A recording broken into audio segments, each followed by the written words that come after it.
Le marché boursier africain est en pleine mutation, poussé par des avancées technologiques et des dynamiques socio-économiques en constante évolution. Alors que les places boursières traditionnelles peinent à capter une part significative des investisseurs locaux, de nouveaux acteurs comme les cybertraders et les influenceurs transforment les pratiques d'investissement et attirent une jeunesse de plus en plus connectée. Cette évolution reflète une tendance mondiale où la digitalisation simplifie l'accès au marché financier. Pourtant, en Afrique, cette transition reste entravée par des défis structurels, manque de connaissances financières, infrastructures technologiques inégalement développées et fragmentation des économies régionales. Pour relever ces défis, des leviers clés se dessinent. D'abord, l'éducation financière est essentielle pour démocratiser l'accès à la bourse et inciter davantage d'Africains à investir. L'innovation technologique, avec des plateformes accessibles et des outils adaptés aux réalités locales, pourrait stimuler une participation plus large. Une meilleure intégration continentale dans l'esprit de la zone de libre-échange continentale africaine permettrait de renforcer la compétitivité et d'unifier les marchés. Par ailleurs, l'adoption des principes ESG, environnementaux, sociaux et de gouvernance, offre une opportunité unique d'attirer des capitaux étrangers tout en alignant les stratégies des entreprises africaines sur des objectifs durables. En adaptant leur modèle aux exigences contemporaines, les bourses africaines pourraient non seulement dynamiser leur économie locale, mais également s'imposer comme des acteurs clés dans l'économie mondiale. À partir de janvier 2025, les industries utilisant le gasoil comme source d'énergie vont bénéficier d'une réduction de 50% sur le droit de douane des importations du gasoil. C'est ce que prévoit la loi de finances 2025 récemment adoptée en Conseil des ministres. Cette dérogation concerne exclusivement le gasoil utilisé pour les machines et les engins mobiles non routiers des entreprises extractives et manufacturières exerçant sur le territoire national.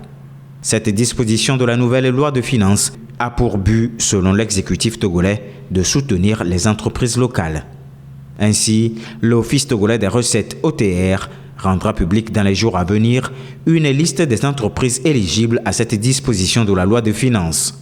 La liste sera accompagnée de la quantité de gasoil autorisée par cette loi de finances conformément aux entreprises. Cette liste des entreprises se fera par rapport aux critères stricts que ces dernières doivent remplir. Ces dernières années, le prix du gazole a connu d'importantes fluctuations exacerbées par les variations des marchés internationaux.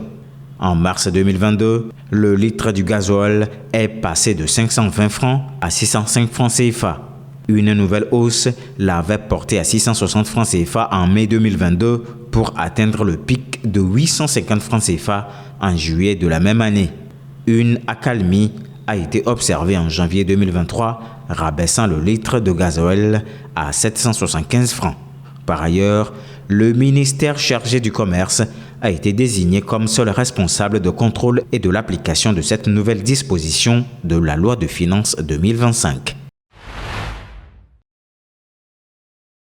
Malgré les progrès significatifs pour lutter contre le VIH depuis sa découverte en 1983, aucun vaccin n'a encore été mis au point contre le virus qui touche des millions de personnes dans le monde. Par contre, le dernier rapport du Programme des Nations Unies sur le sida ONU-SIDA dresse un constat aussi optimiste qu'alarmant sur l'avancée de la lutte contre le VIH. En effet, selon le rapport, 77% des personnes vivant avec la maladie étaient sous traitement en 2023 et pour la première fois, le plus grand nombre de nouvelles infections n'a pas été enregistré en Afrique subsaharienne. De façon générale, dans le monde, sur les 39 millions de personnes vivant avec le VIH, près d'un quart, soit 9,3 millions, ne reçoivent pas de traitement viral, ce qui se traduit par un décès des causes du sida par minute. Toutefois, l'ONU-SIDA montre que la pandémie peut prendre fin d'ici 2030 à condition que les leaders renforcent les ressources et protègent les droits humains. Par ailleurs, ici au Togo, la prévalence du VIH chez les personnes de 15 à 49 ans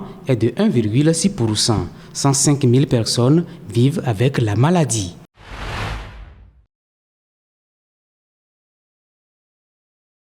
Inscrit au patrimoine mondial de l'UNESCO depuis 2004, Koutamakou, dans le nord-est du Togo, est un symbole majeur de l'identité culturelle du pays.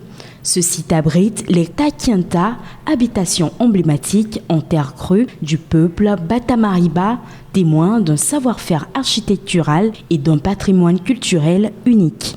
Cependant, Kutamaku fait face à des défis croissants. Les effets du changement climatique provoquent une érosion progressive des Takienta, tandis que les savoir-faire traditionnels tendent à disparition. Conscient de ces menaces, un nouveau plan de gestion couvrant la période 2025-2027 a été adopté jeudi. Ce plan propose des solutions innovantes axées sur la préservation des structures historiques et la protection de la biodiversité environnante.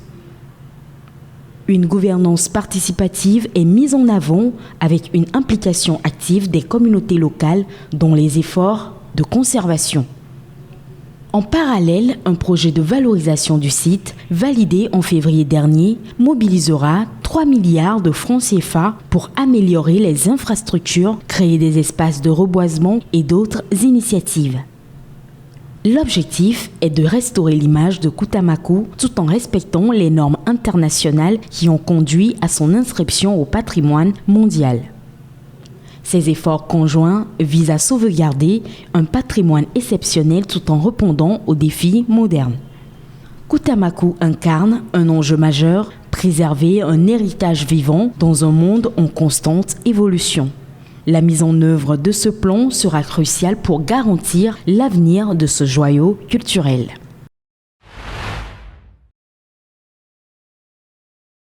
Des célébrations ont éclaté dans la capitale Accra et à travers le Ghana après la victoire de John Dramani Mahama à l'élection présidentielle.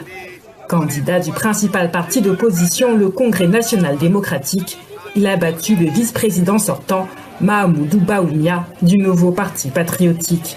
Ce dernier a reconnu sa défaite et félicité le nouveau président, saluant la décision des Ghanéens. John Dramani Mahama, président entre 2012 et 2017, revient au pouvoir avec la promesse de réformer un pays en pleine crise économique. Ce scrutin incarne l'espoir d'une population, notamment des jeunes, touchés par l'inflation et le chômage.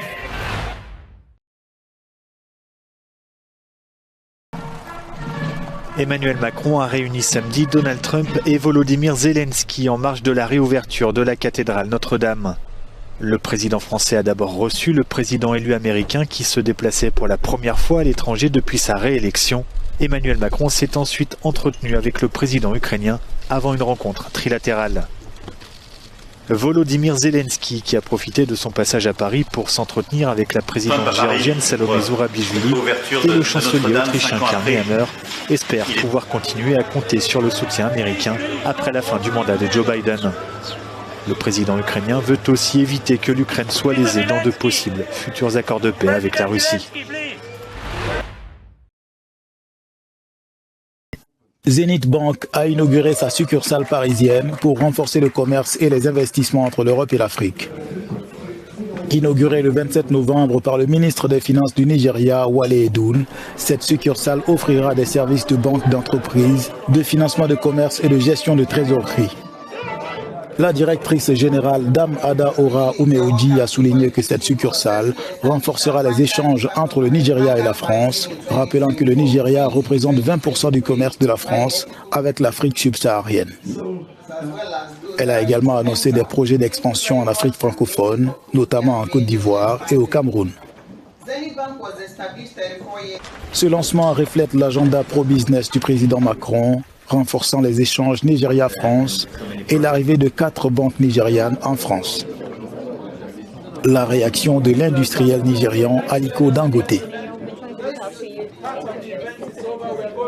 Je pense que plus de nos grandes banques viendront investir ici, plus les entrepreneurs renforceront les relations entre nous et la France. Et nous envisageons d'autres domaines en traitant avec de nombreuses entreprises françaises par l'intermédiaire du Conseil d'affaires franco-nigérian.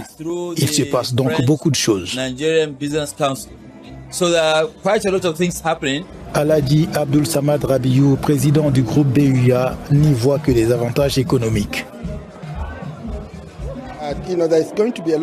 Grâce à la présence de Zenith Bank en France, davantage de fonds en euros ou en dollars seront acheminés vers le Nigeria, stimulant ainsi des secteurs stratégiques tels que la fabrication et l'agriculture.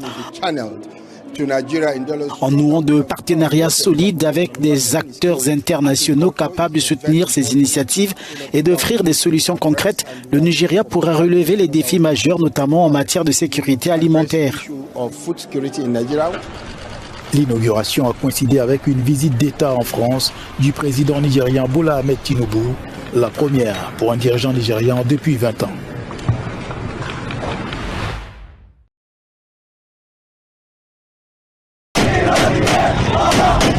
Les insurgés syriens affirment être entrés dans la capitale Damas et que le président Bachar al-Assad a fui le pays.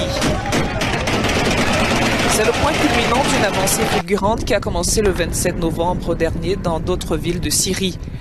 Les médias d'État syriens avaient précédemment démenti les rumeurs selon lesquelles M. Assad a fui, affirmant qu'il s'acquittait de ses fonctions à Damas. Mais les médias arabes, citant les rebelles, affirment qu'il est monté à bord d'un avion samedi soir et qu'il a quitté la Syrie pour une destination inconnue. Dès les premières heures de dimanche, le commandant de l'armée syrienne a informé les militaires de la fin des 24 ans de règne de M. Assad. Le président syrien n'a reçu que peu d'aide, voire aucune de la part de ses alliés.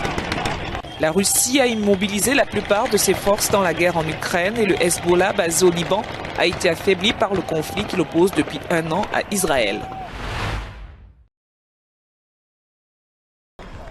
Aux Pays-Bas, l'effondrement partiel d'un immeuble a fait au moins 3 morts ce samedi à La Haye. Et le bilan devrait s'alourdir dans les prochaines heures. À l'origine, une explosion suivie d'un incendie. Les causes n'ont pas encore été déterminées. Toutes les pistes sont explorées par les enquêteurs. À la tombée de la nuit, les recherches sous les décombres se poursuivaient, mais le maire de la ville estime que les chances de retrouver des survivants sont minces.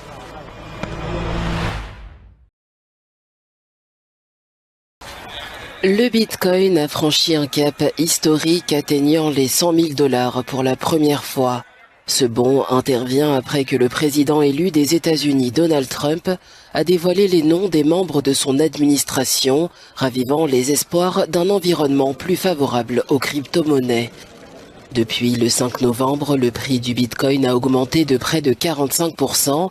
L'afflux massif d'investissements, en particulier dans des fonds négociés en bourse adossés à la crypto-monnaie, a propulsé la valeur de l'actif numérique. Cependant, certains experts mettent en garde. Nous prévoyons un rôle pour les crypto-monnaies dans l'avenir de la finance. Toutefois, les réglementations mondiales restent floues. Les investisseurs doivent donc rester prudents et n'investir qu'une petite partie de leur portefeuille avec de l'argent qu'ils sont prêts à perdre. Les investisseurs, notamment institutionnels, se sont empressés d'injecter des fonds, notamment dans des ETFs Bitcoin, propulsant l'ensemble du marché vers de nouveaux sommets. Cette montée en flèche s'explique en partie par la promesse de Donald Trump de rendre les États-Unis la capitale mondiale des crypto-monnaies, soutenant ainsi un climat plus propice à l'adoption des cryptos.